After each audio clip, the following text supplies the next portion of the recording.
उत्तराखंड सुरंग हादसे में फंसे मजदूर जल्दी निकाल लिए जाते यदि मान लिया होता अनिल जालानी का सुझाव। उत्तराखंड के उत्तरकाशी की सिलक्यारा सुरंग में पिछले 10 दिनों से फंसे 41 मजदूरों को बचाने के लिए अब विदेशी विशेषज्ञों की मदद भी ली जा रही है। सुरंग में फंसे मजदूरों तक सीसीटीवी कैमरा पहुंचा दिया गया है और सभी मजदूरों के सुरक्षित होने की सूचना भी आ चुकी है। करीब 3 वर्ष पहले सृजन भारत के अनिल जालानी के सुझाव को गंभीरता से लिया होता तो या तो ऐसे हादसे को टाला जा सकता था या कम से कम हादसा होने की स्थिति में मजदूरों को जल्दी ही सुरक्षित बाहर निकाल लिया गया होता।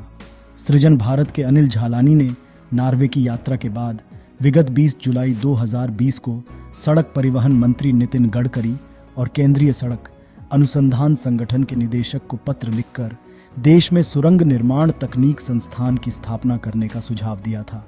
जालानी ने अपने पत्र में कहा था कि पहाड़ी रास्तों को चौड़ीकरण के लिए पहाड़ों का कटाव और मिट्टी के क्षरण से वृक्षों और वनों को नुकसान होने की आशंका है। ऐसी स्थिति में पहाड़ों के भीतर सुरंगें बनाकर रेल व सड़क मार्गों का विकास किया जाना ही उपयुक्त समाधान है। श्री जालानी ने नॉर्वे यात्रा के दौरान बर्गन शहर से फ्लेम शहर तक सड़क यात्रा की थी। उन्होंने देखा कि यह पूरी सड़क एक लेवल में बनी हुई थी और कहीं भी ऊंची नीची नहीं थी।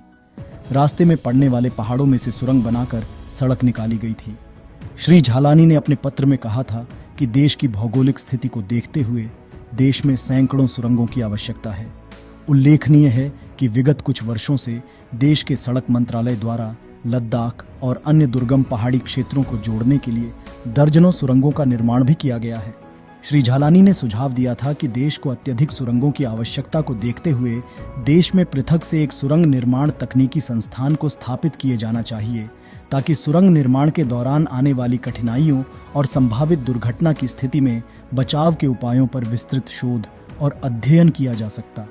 यदि इस प्रकार का तकनीकी विशेषज्ञता बढ़ाने वाले संस्थान की स्थापना पहले हो गई होती तो आज विदेशी सहायता की आवश्यकता शायद नहीं होती और न सिर्फ दुर्घटना को टाला जा सकता था बल्कि दुर्घटना की स्थिति में त्वरित बचाव के उपाय भी खोजे गए होते जिसका फायदा सुरंग में फंसे मजदूरों को जल्दी से जल्दी निकालने के रूप में होता।